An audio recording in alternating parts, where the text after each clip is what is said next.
Hi, welcome to Talk About the Passion. My name is Christian Campagna. Tonight we're going to talk about the band The Cure. A little something different. We're usually talking about fucking Budgie and, youth of today over here. But tonight we're going to talk about the band The Cure. I don't really have a script. I'm on a steroid for a few days because of chemotherapy, which I experienced today, which I think is why my cheeks are red. I'm not blushing because I'm going to talk about The Cure here. I don't have makeup on. I do inside though. But yeah, I got some stuff here, and let's get right into it. On episode 100 of this podcast, I talked a lot about just like me as a teenager and all this kind of bullshit. And I talked about the first time I went to see The Cure was in 1985, and I didn't really want to go, but my sibling brother at the time got tickets to see them at the Orpheum. And my girlfriend at the time and her best friend used to think there was this guy in the high school that was really cute. And they were going to go to a party that he was going to be at. And that was the night of the Cure show. And I didn't want to go because I wanted to go to that party to make sure nothing suspicious was happening over there. Because I was at that age where I just didn't, know how to do a relationship, which is probably why I got really into The Cure. That didn't work. That didn't help. But my mother got mad and was like, your brother bought these fucking tickets. His friend couldn't go or something.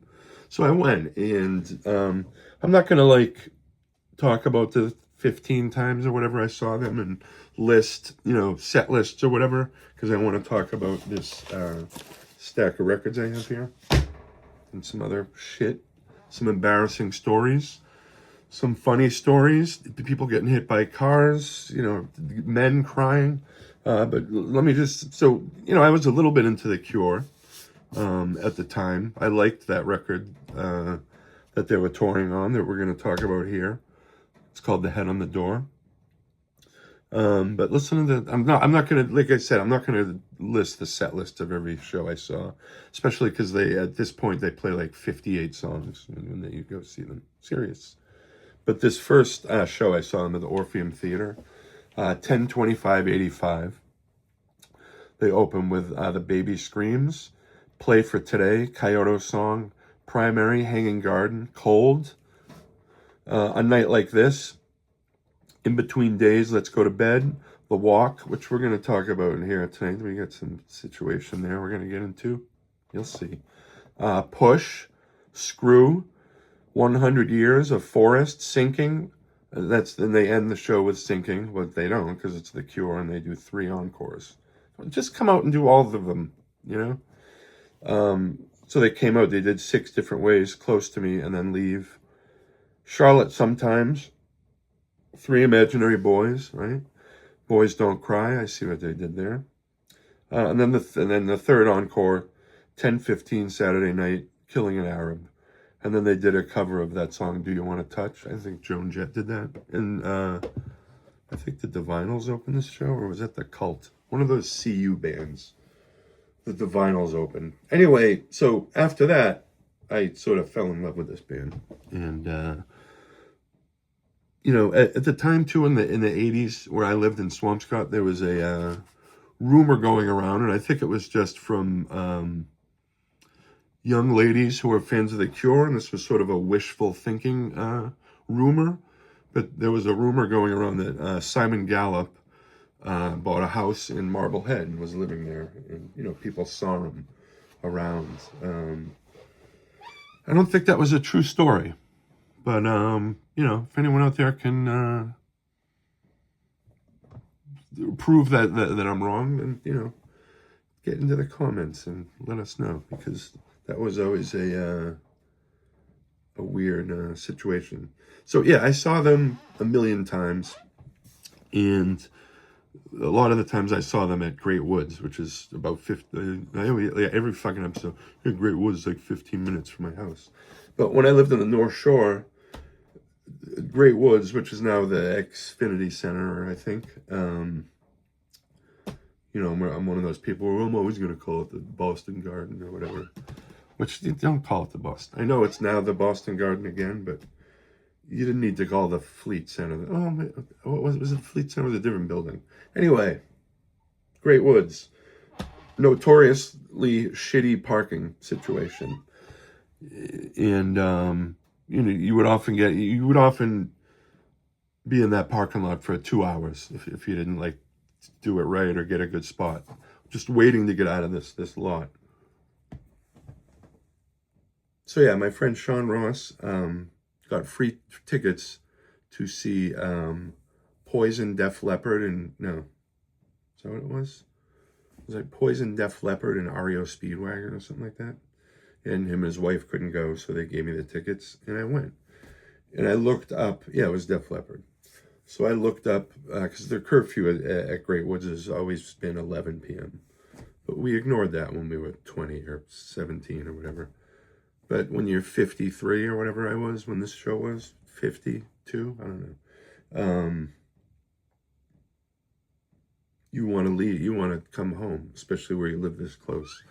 And, where I would get home from shows back in the day at 2, I looked up on the internet what Def Leppard was playing on this particular tour as the encore and what song ended the set with. You couldn't do this with like jam bands because it's, you don't know if they're going to, close with Playing in the Band or Tweeze It, whatever.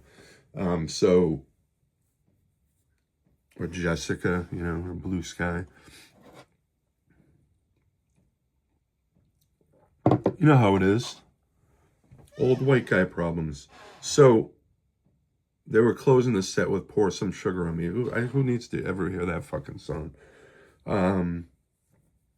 So I was with my girlfriend at the time, and I said, as soon as that song starts, we're going to run to the car. Well, we're not going to run because we're not really in the shape to run. And then the encore is, unfortunately, Photograph and Rock of Ages, like two of my favorites from Pyromania anyway. So, we got to listen to those 3 songs, but I was home by 11:06. So, yeah, I'll just get into let's talk about some of these live shows, and then we'll get into the records.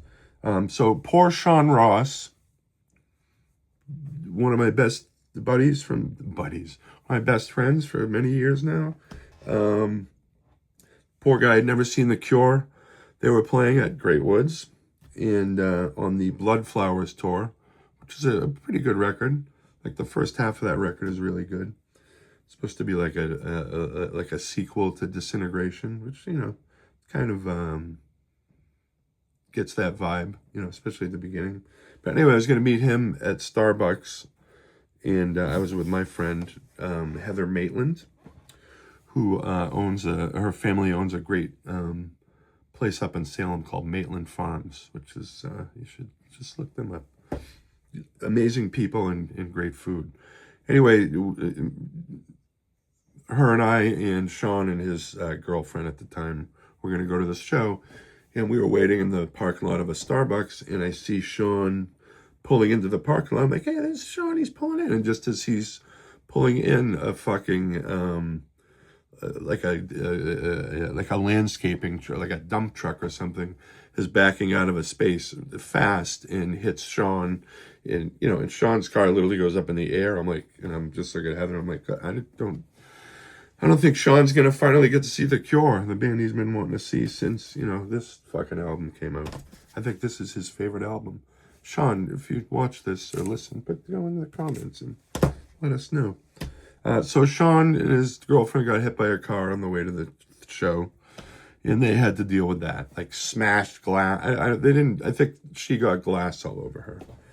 It was more just a traumatic experience because, getting your car smashed and pushed up into the air is, I imagine, a traumatic experience. So they ended up going to the show. And I don't know if he ever, I think he might have ended up seeing them. I don't know. We'll have to ask him. And then, as I just was talking about, old guy problems, I was going to go see them the last time they were here, which was like 2-3 summers ago, I think. And it was before this new record came out. And So I bought a ticket online, and it wasn't that expensive. It was like $40.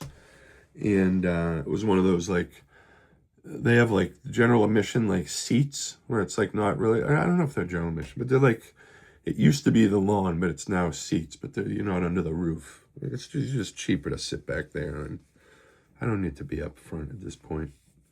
I mean, I do, I'm just poor. But I got this ticket, and it was literally, it just said it didn't have any kind of QR code thing on it. And someone said, oh, they'll send it to you like a few days before the show. And it was like 3 days before the show. And I never got the thing. So the day, I just didn't go to the fucking show. And then I posted something on Facebook. And this guy I worked with at the time he PM'd me because he's like, oh, I didn't want to make you look like an idiot in front of of everyone. But, we work at a tech company, and we do shit with phones, and the technology is the same as like when you hold a credit card up to a thing. That's what your phone would have did. If you had just gone and held your phone into the thing, it would have like vibrated and beeped, and they would have been like, yep, you're in fucking section L. And yeah, I ended up in section fucking L that day because I just didn't go to the show 15 minutes away. And then like 47 people I know on Facebook were all like, this was fucking amazing. They did 58s, whatever they fucking did. But I got to see him in 1985, like I just said, in Disintegration, the 2 nights they played up here at Great Woods. And I went to that with a girl who I had a crush on in high school, but then I found out she was my cousin. And it's because of my marriage, though. But I became good friends. And her and I went, and at one point in the show, I don't know if I like yawned or something had got in my eye, but my eyes got like really watery, and she looked at me and was like, you crying? I was like, oh, no, I just, But then, like, me being me at, 19 or, no, 17, high school. What was Disintegration, 1989? 19. I don't know. Is Disintegration 89? It's on the list. Yeah, 89.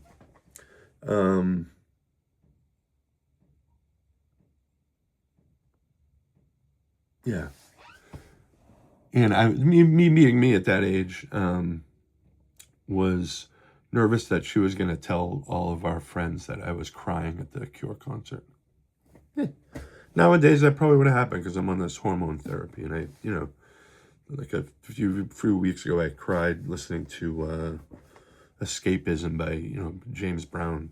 So, that's the kind of things that are happening to me nowadays. I'm watching Lifetime movies and going, well, men really are shitty people. Jeez. And then I look in the mirror and yes. And then I have one more Cure live thing. I went to see them in Los Angeles. If you've seen them, you know that they're one of the best bands ever to go see. And, you don't mind that they do like 43 songs a night now. And this particular show was in Hollywood, and it was in 2011 or 13 or something. And it was the show they were doing, the Three Imaginary Boys, Faith in 17 Seconds. And they did it sort of with the same, they came out as a 3-piece and then a 4-piece, and then, and then they did the whole set of encores that was like B-sides and like shit from, that era. And it was in this beautiful theater in Hollywood, and, Southern California and LA being like it is, this happens in Boston sometimes too, where there's 2 competing shows, but Morrissey was also playing the same night, which is pretty crazy. But they're I think there was more crossover crowd in the 80s. I think now those 2 groups are kind of, you're either this guy or this guy, either an Iron Maiden guy or a Judas Priest guy. I mean, those guys are the same too. But we're talking about The Cure tonight, where it's going to be plenty of time to talk about Iron Maiden and Judas Priest. If you start following my year-by-year episodes, you'll see, because we're getting into 75, and so Judas Priest and Iron Maiden will be showing up, and if we'll get to that. But so that's it for the Cure shows. But the records, I love all the records up to a certain point, and I'm just gonna kind of randomly, Wish, 1992. They're still making good records in 92, and this, I just got this recently. It's a nice copy. Sounds great. Just one of these Rhino reissues. But the last time I saw them in Boston, which was 10 years ago or something, they opened with "Open," which is like one of their best songs. And I think Sean Rowe, I think this is his favorite record by them. Didn't I say that? High is on here, A Letter to Elise. Friday, I'm in Love. And then End, which is fucking amazing. And yeah, this is one of my favorite records. Some of these records, like these two, I kind of put together along with Pornography. And is that the three that they played? Maybe it was Pornography and these two. I don't know. But I thought I had Pornography, and I look in here, and I don't know if it's fucking squeezed between my, Crawl, Pappy, and fucking Danzig albums, but I can't find it. I even looked in the closet. Like, for some reason, I would put it in the closet to hide it from somewhere, something like that. But these two records, in that one, Pornography, they're fucking perfect records. And they're, dark and depressing. This one probably being the darkest, especially like the side 2, the funeral party, or the end, All Cats Are Gray. Primary, which is a live staple for many years. And this guy has my favorite song by The Cure is M. I love In Your House, Play for Today. I think this might be the best of the three, but Pornography also, because that has 100 Years and The Hanging Garden, and see, that's if I had the fucking thing, or if I had it up on the thing, well, I could talk about it more. But a lot of times on these, when people do they want to go through someone's catalog of records and talk about it, they don't want to do compilations or live records, but we're going to do that here because they have some worthy stuff. And the first one is obviously this compilation, which I am Standing on a Beach is the vinyl version. I think the CD version was called Staring at the Sea. But this is one of those, like the Buzzcocks Singles Going Steady or Squeeze singles. Black Flag, the first 4 years. I don't know. Those like perfect compilations. That used to be like that. The Best of Blondie. That was like a great best of. People underestimate best ofs. Frank, let's do an episode on best ofs. Top 10 best ofs. That'll be fun. Greatest hits, singles, those kind of things. The Buzzcocks. If you don't have that record, you're an idiot. Or the Squeeze one. The problem with the Squeeze one, though, is if you listen to that on streaming, there's a couple of songs on there, like Slap and Tickle, I think, is like a different version. And I hate when they do that. Or they'll put like it sucks. But this compilation is like perfect. And from the cover, this this guy on here. Then it's got all the singles literally right there. Because, The Cure were a great singles band, obviously. I only have one single of theirs, and it's Why Can't I Be You, 45 that I bought a few years ago for $7. Jesus. And it's got A Japanese Dream as the B-side, which is it's a great song. And also a great B-sides band. And yeah, I think that there was either the CD or the cassette had all the B-sides, like the corresponding B-sides to these songs, which is, It really is. Just if you go see them live, you know, any time throughout their career, you're going to see a lot of these songs. Killing an Arab, Boys. No, I don't think they do Killing an Arab anymore. I think they stopped that at one point, just because, you know, it's kind of a thing. We're going to talk about that same kind of thing in like a second here. Finally, what I was alluding to earlier. Boys Don't Cry. You're always going to hear Jumping Someone Else's Train. If you've ever heard of the band Milltown, which is Jonah Jenkins, Only Living Witness, Milligram, Raw Radar War. He does an amazing cover of Jumping Someone Else's Train. Look that up. A Forest, Primary, you always see those live. Charlotte sometimes. The Hanging Garden, which I saw on October 25th, 1985. Let's Go to Bed. The Love Cats, Caterpillar, In Between Days, Close to Me. And then let's talk about a little troubling thing that Robert Smith used to do live. I'll get this on there. Don't worry about it. Where are you going? It's fucking, if you're it's like it's gonna be 8 fucking degrees this weekend. I'm not going anywhere. I'm gonna film fucking 5. We're gonna have the best of one up in 3 hours after this one. You'll see. We're getting into the live records? No. We're going to talk about Robert Smith being a little troublesome. So, you know the song The Walk? I guess we won't even talk about it. Let's just roll the tape. Who remembers when Robert Smith got racist? Pepperidge Farm remembers. Visiting time is over, so we walk away. Both play dead, cry out loud. Don't do it, buddy. It's 2001. Don't do it. Don't. No. What are you doing? What are you going to do? Ah, told you. Don't do that, buddy. Also, R.I.P. Perry.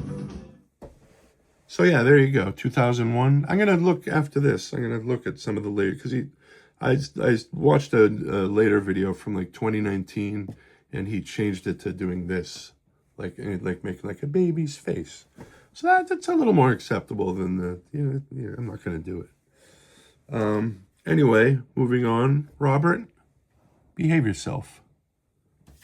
It's fucking 2026 or whatever the fuck it is. You got these guys. Let's talk about this one first. This is from the Top era, which is going to be my... Well, let's go through the other records. Shake Dog Shake. And these are all recorded at a couple different shows or in around the UK in May of 84, which is a great year for the band. And Give Me It. The Walk shows up on here again, but you don't get to see you. So you're just listening to it. But the sound on this record is it's loud. It's just like a good. This is like an 80s. You know, I don't know. Let's get some nostalgia to it for me. I don't know. And then there's this record, Paris, which also opens with Shake Dog Shake. And there's a companion one called Show, which I'm gonna. Do I have it? I don't think I have it. I might.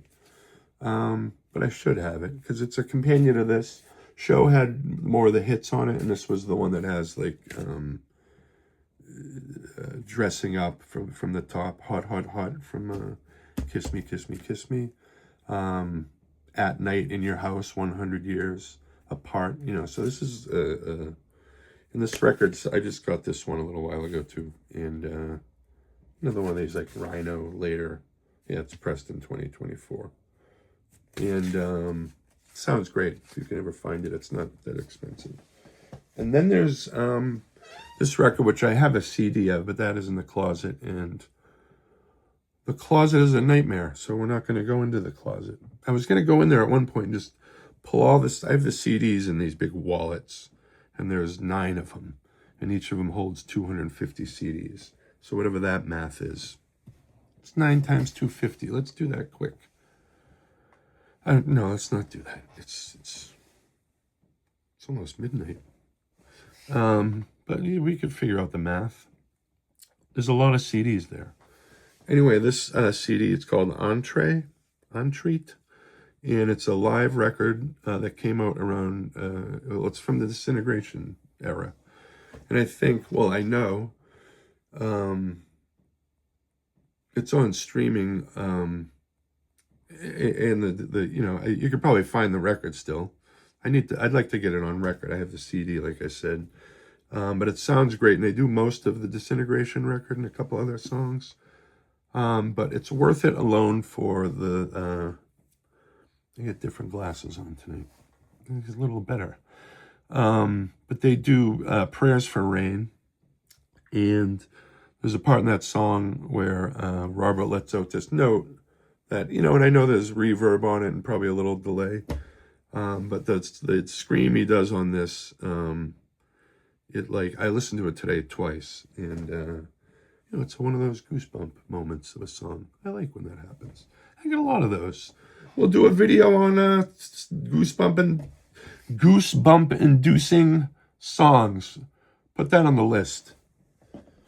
There's actually not a guy over there, so. And so I'm going to put it in the field book. Actually, it's not going to be on the video. I'm going to remember when I edit this video and watch that, me saying that stupid thing 14 times. I think it might be time to retire the guy over there bit. We'll keep going with this guy, but I think we're going to retire the guy over there bit. Maybe. We'll see. Getting a little tired of it. We're just going to bring the field books out. Been using this for a long time. It's got all sorts of notes in here. Like, sold our soul for 4282. What? 20 minutes. New Mama. 410. 3 demos. Type O. Cro-Mags. Leeway. I don't know. What were we talking about? Oh yeah, this Entree record. It's a good record, live record. Anyway, let's get back into the studio records, because now we're going to get to sort of the end of my favorite records by the band. This one, this overblown fucking record, it's you know, it's got like a million songs on it. And I was reading today, the fellow that did this cover, who did most of their covers, you know, up until around here, was doing the layout of this in like a cab, which is a weird thing. Like, what was he using to do a layout in a cab in 1986? Because this came out in 87. But the cab bumped or something, and apparently where he was going to have that was going to be like somewhere else, and it, you know, ended up here, which I don't even know why that's a notable story, because that looks fine as it is. I don't know. I could never picture that anywhere else on the cover of this. And this is a original. See, it's got the little sticker. It even has a the original sticker from the coupe, which is pretty exciting to have. That's why I usually don't like to leave the cellophane on records like this, but if I find like an old one that has like this shit, obviously I'm gonna leave it on there. But this record, you know, it's all over the place. But I mean, the Kiss, that song, you know, I love that. This was sort of the beginning of them doing those like songs where would have like this epic beginning, you know. Would go for, you know, a few minutes before he'd start singing, like Plain Song and Disintegration, which I also don't own. Like, what kind of I'm gonna come on here and talk about The Cure and how big of a fan I am, and oh, I saw them here and I cried, and this fucking girl that I didn't trust, and you know, and I don't even own Disintegration. I have it on CD in there though. 2 drinks. We got water and then this fucking thing. This is a Providence mug. It's got like the map of, you know, this thing's this. It's like a latte or something. Fucking judge me. But yeah, this song, this record has some great, I love the the Snake Pit, and if only tonight we could sleep, and then all the way on the other end is like Hot, Hot, Hot, and what's the other like real? Oh, Why Can't I Be You? I love that song, pop song. Fight, 1,000 Hours, Icing Sugar. I mean, there's a lot on here. There's like some that like I don't need to hear ever again, but like One More Time, The Perfect Girl I love, and then Catch. Anyway, well, let's talk about Disintegration. That's like considered their best record ever. I don't agree with that. I'm sorry, but I love it. It's fucking one of my favorite records by one of my favorite bands. But I got a couple other ones here I'm gonna get into in a second here. All right? You guys just fucking wait here. We'll be with you in a minute. But Disintegration, I listened to that today. I like I always do when I do these videos, I'll kind of put myself into the music for a couple days. But this one I literally thought of doing like yesterday. So, but it's not like I never listen to these guys, these fucking guys. But I listened to Disintegration again today, and I was like, wow, I really do love this, right? Because I like I just said, like, oh, it's not my favorite because I got these two guys here. Don't worry about it. We're going to talk about other bands covering The Cure, too. And then we'll get to the end. We'll be done with you in a minute here. Don't worry about it. So, Plain Song, and that's another one. And like, I was watching a live show from 2019. It's from one of these I love when they do these festival shows because, I not that, I saw him in a theater, but like, seeing him in a theater and then seeing him on these like huge stages in front of 100,000 people in Brazil or whatever, they still put on like the same shit. It's always good. But watching him play, they open with Plain Song on this festival I was watching, and that's one where he doesn't play guitar, so he's just like stands there and he's just kind of like walking around. But the beginning of that isn't as long as you think it is.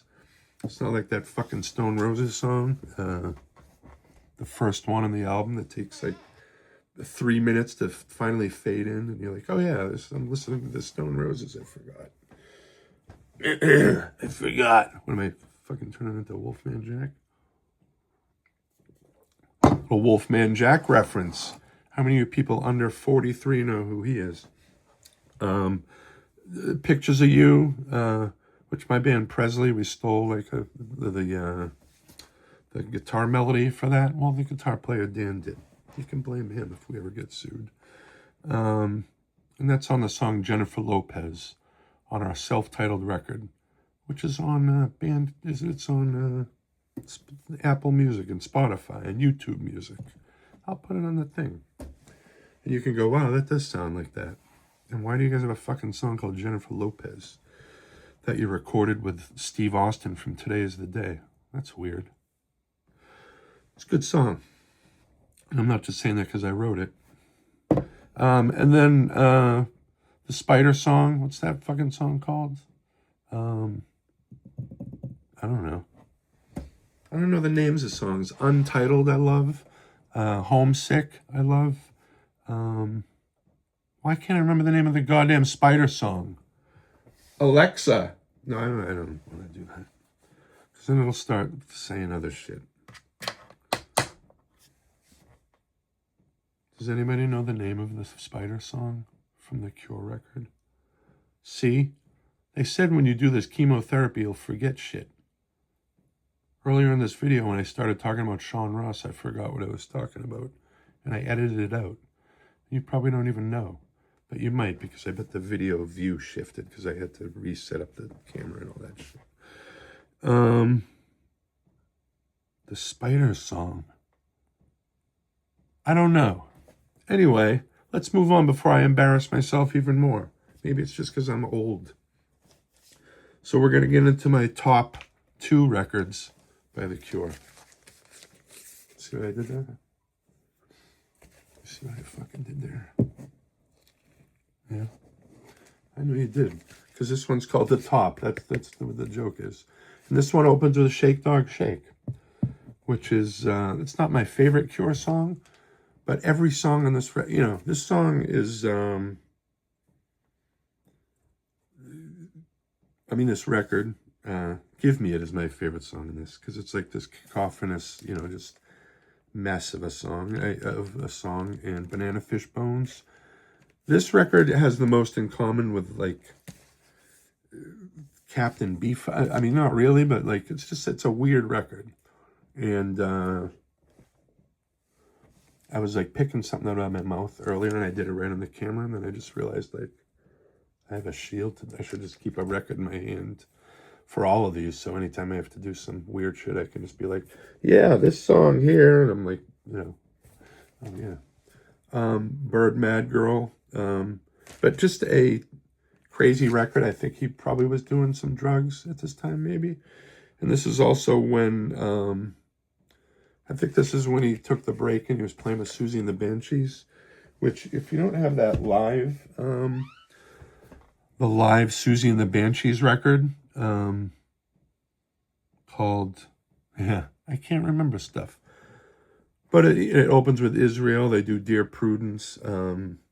It's a fucking awesome Nocturne. And that's a fucking great record. And he plays on that, and I think he plays on the Dazzle record maybe. And he's just in the background. It's cool, like, it's like, who else was like maybe Ron Wood in the Faces. No, he was more active in that. But it was like a superstar that was like in a band, but just as a background guy briefly. But that's sort of who he is in that, because he doesn't really, I don't think he does any backing vocals, and it's just like, you're like, oh, this is fucking Robert Smith playing guitar with them. But my favorite record by The Cure is that same one. The Head on the Door, the one that we began this whole little adventure.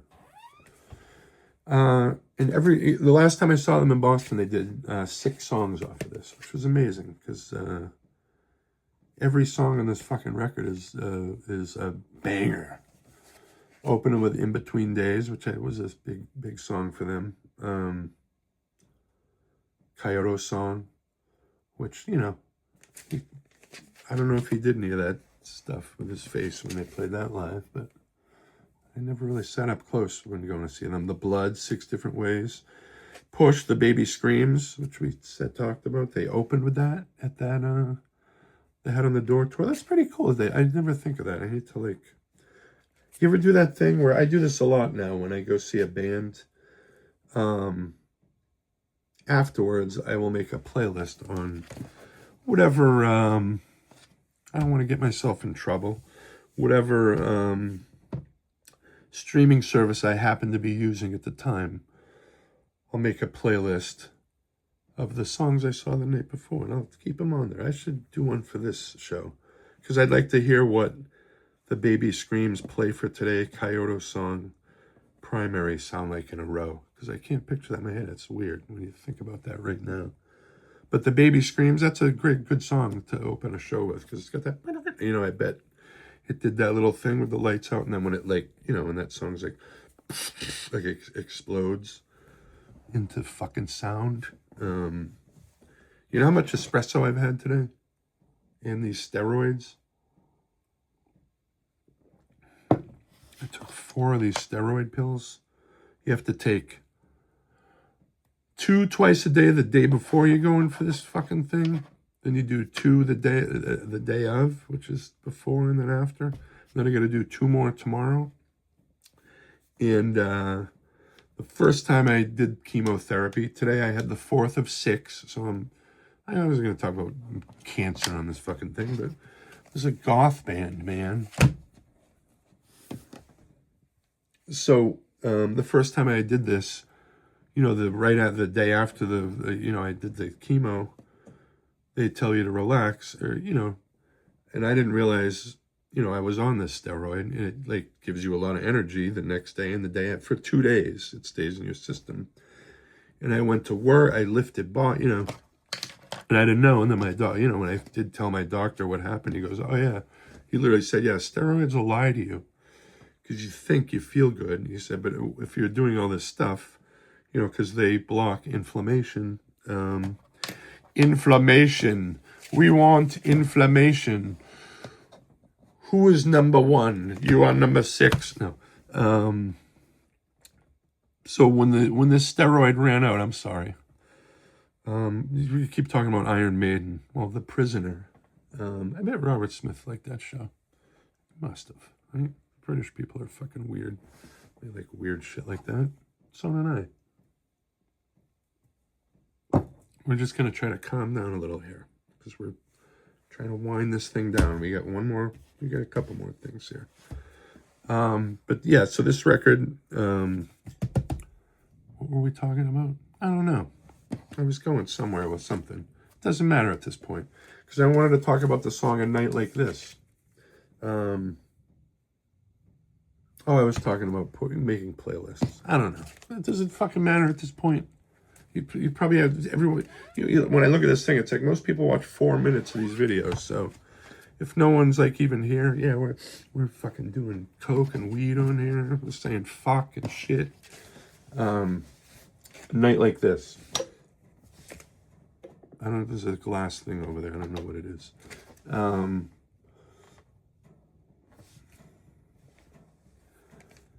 Live versions of that song, if you go, it has that saxophone solo now. It has a saxophone solo in it, which is kind of like a saxophone solo. Because they were in like rock songs in the 50s and 60s. I mean, like that's kind of that's where those came from. And then in the 80s, remember there was a lot of, like Men at Work, Huey Lewis and the News. Let's do a... Sorry.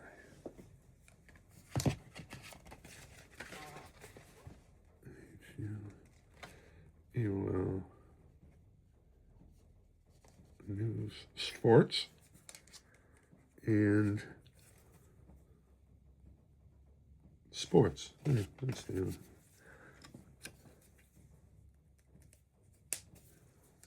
Be one of these guys, like Steve Bannon. You see Steve Bannon, he's got 3 pens every time. What is that? Is he going to eat 2 of them? And then use one to write I suck? But if you go see The Cure now, that they have the amazing Reeves Gabrels on guitar, he plays that saxophone solo on guitar, and he fucking rips. This show I was just watching from 2019, he's playing I don't know if he plays it through the whole show, but he's playing a Les Paul. And I used to go see him with, there's a band that plays around Cambridge called Club Delph, which is a guy, Mike Rivard. He's a bass player. He was very good friends with Mark Sandman and collaborated with him a lot. And but he plays stand-up bass and electric bass. Does a lot of like Guana music, and then jazz and funk, and but he's the main guy, and he hires different musicians for each show.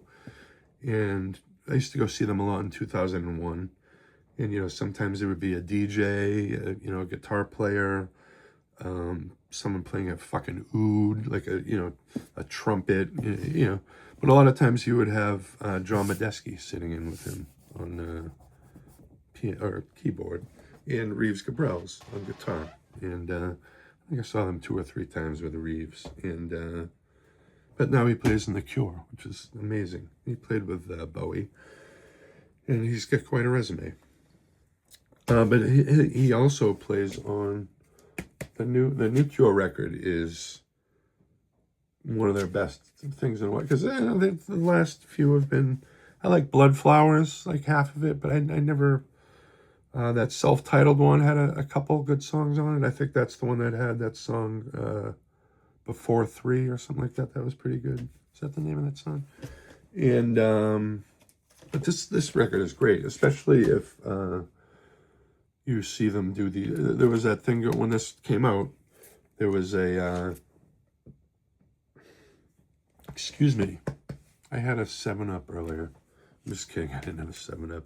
I know it's hard to believe a 56-year-old guy that is reading sci-fi books from 1986 again. Would be drinking a 7-Up, but I didn't have one. But this song, when this record came out, there was a live show where they played this entire record and then more.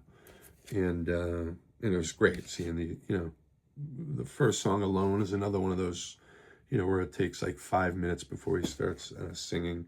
Drone, no drone is great. And from what I read,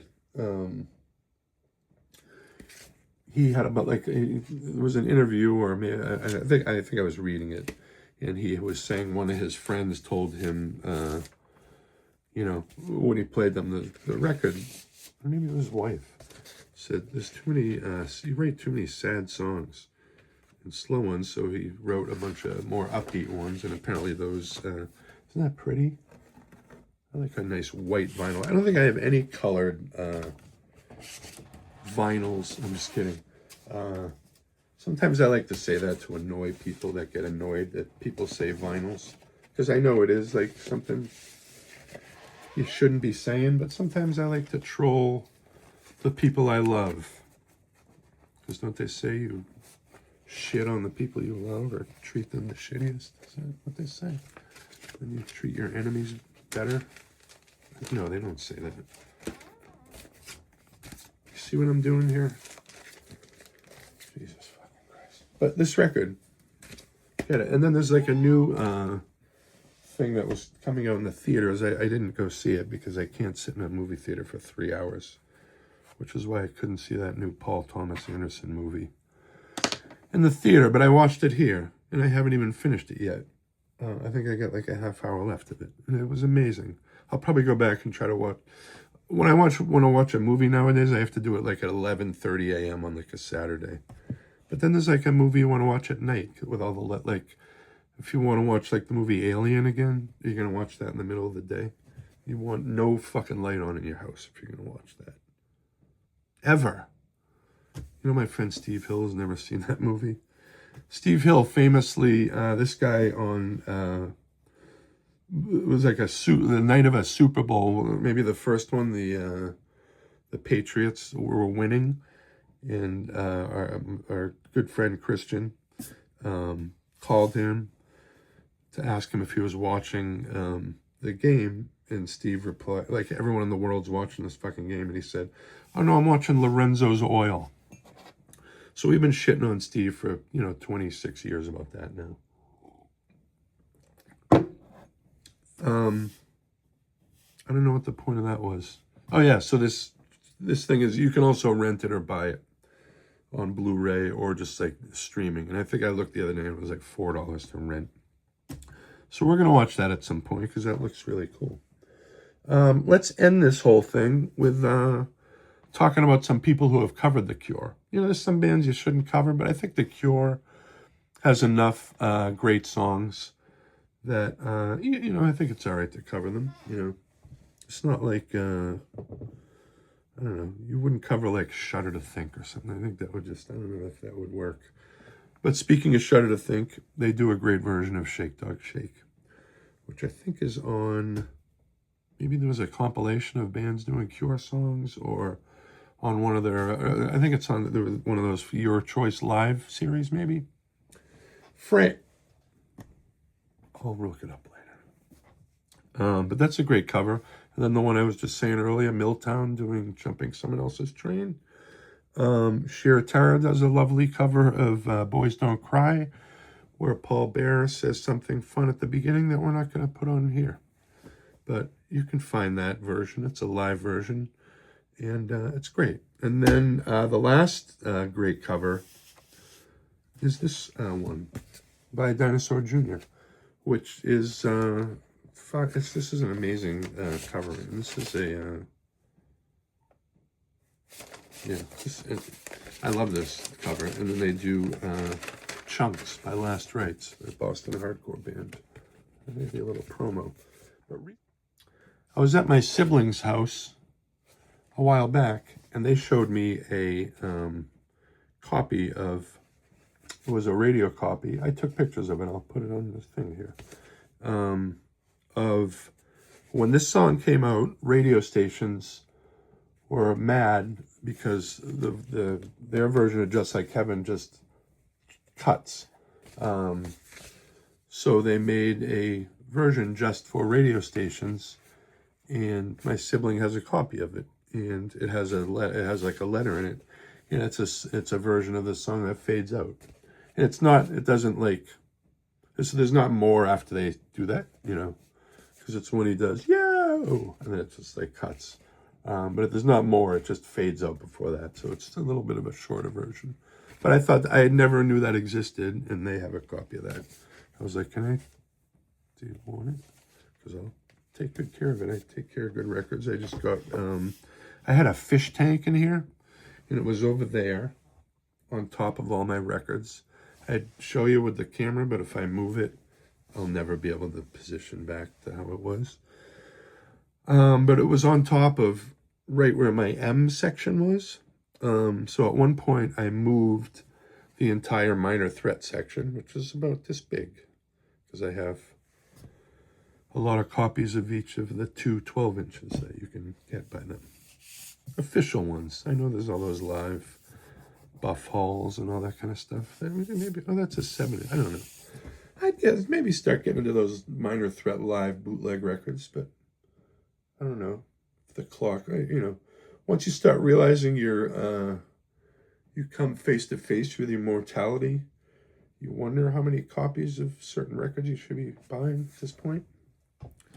I don't mean to be morbid, but we're talking about The Cure here, so it kind of fits in. But anyway, I had moved the minor threat records to over here safely, out from under the 15 gallons of fish water. But my friend's mom came and took them away recently, and she now has them. And that was terrible. It wasn't terrible, but just like cleaning that thing out and moving it was a big job.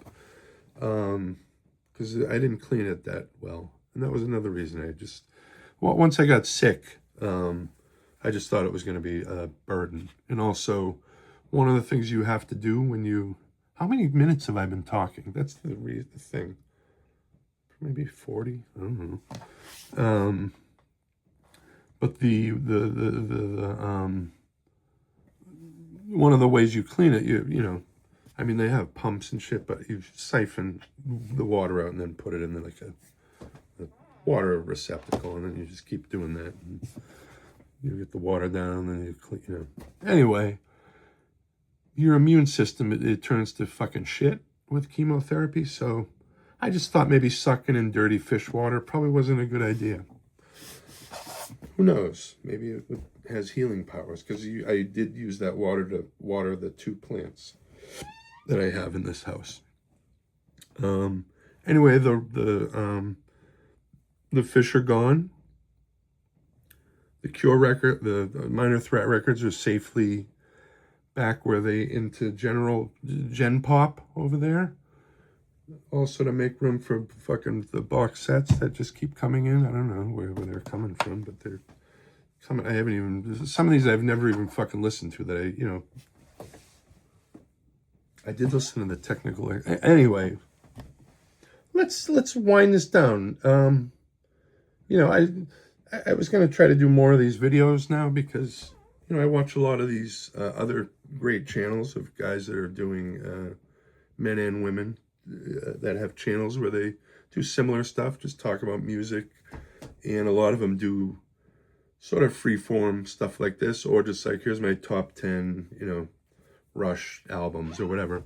And, I wanted to do something like that, but, I don't really like I'm not good at ranking albums, so I didn't really want to do that kind of thing. So I thought just like talking freely about records by a certain band, and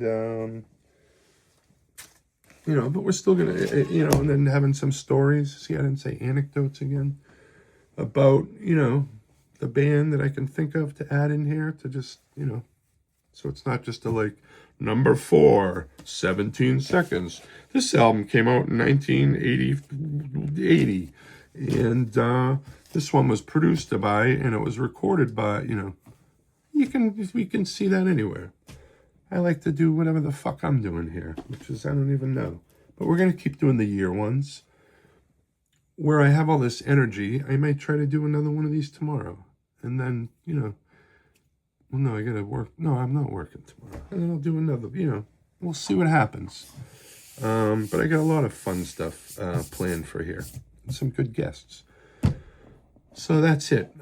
Thank you for watching. I hope you're also a fan of The Cure. And if you are, let's talk about them in the comments. What are some of your favorite albums or, shows you've seen by the band, or, embarrassing situations with men or women that you've gone through that are, that took place at a Cure show, or, you making a fucking mixtape for someone that was like, why is it, I don't like The Cure. I like fucking Exhorder and Megadeth. What is this shit? You don't need people like that in your life. I mean, you need Exhorder fans in your life, but not people who complain about being nice and giving them music. Anyway, let's stop there, and we'll see you next time. Thanks for watching.